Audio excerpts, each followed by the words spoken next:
Hello, everyone. Today we're going to continue talking about the book of Jonah.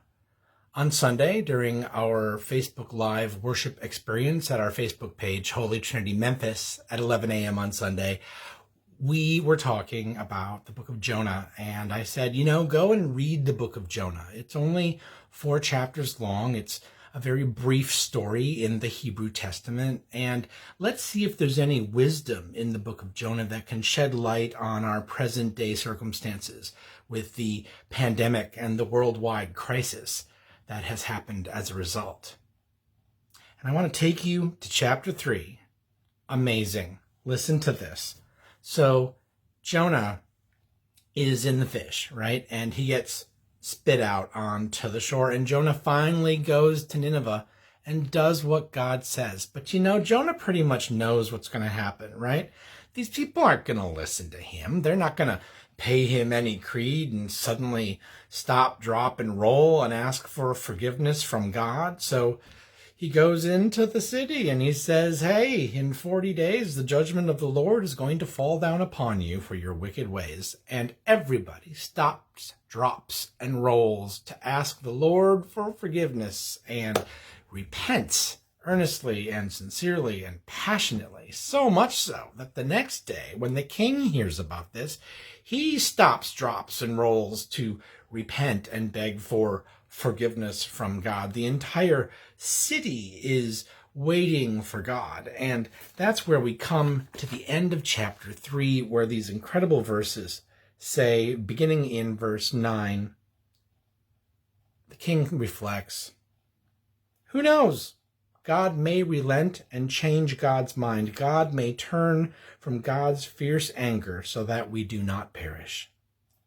And when God saw what they did, how they turned from their evil ways, God changed God's mind about the calamity that God had said God would bring upon them. And God did not do it.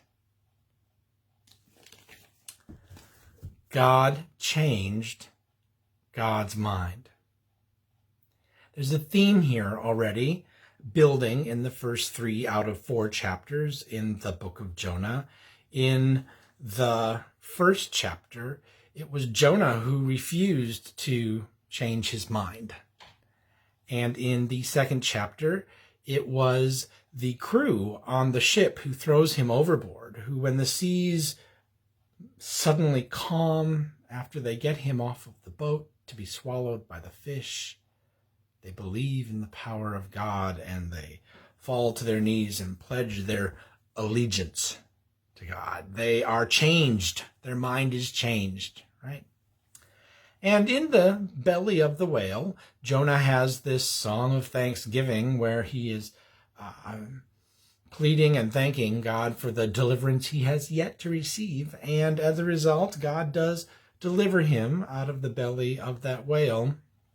But the whole thing is he doesn't want to go. He doesn't think that the Ninevites are going to change their mind. And here in the 3rd chapter, the Ninevites and the king himself all changed their mind.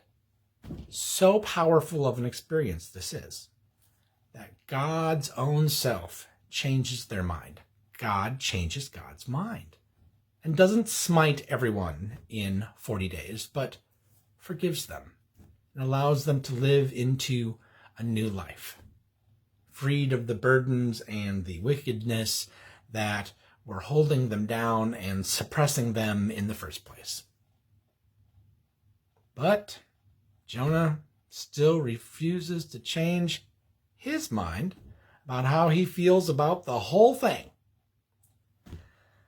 What can we learn from this? What I think of today is this. Let's not be afraid to change our minds. Let's remind ourselves that our assumptions control us.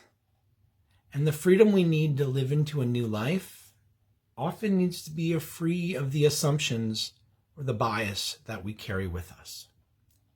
Don't assume that you know what's going to happen when you do God's will, or when you do the right thing, or when you do something that you think you should do, but you don't want to do it because you know how it's going to turn out. If it's a good, loving, generous thing, if it is truly God-centered and coming from your heart, I ask you to reconsider. I mean, do you really know what's going to happen? And if it does happen, is that so bad? Are there other ways that things could happen, or ways that things could turn out, or things that could be? Instead of all doom and gloom, or rejection and chastisement, or even looking foolish standing in the city square, proclaiming the judgment of the Lord, could perhaps all of that be worth it? To experience something different, to watch something new truly be born in this world of ultimate skepticism and with a lack of trust and seemingly, lack of faith in each one of us towards each other and every institution. What do you need to change your mind about in your life?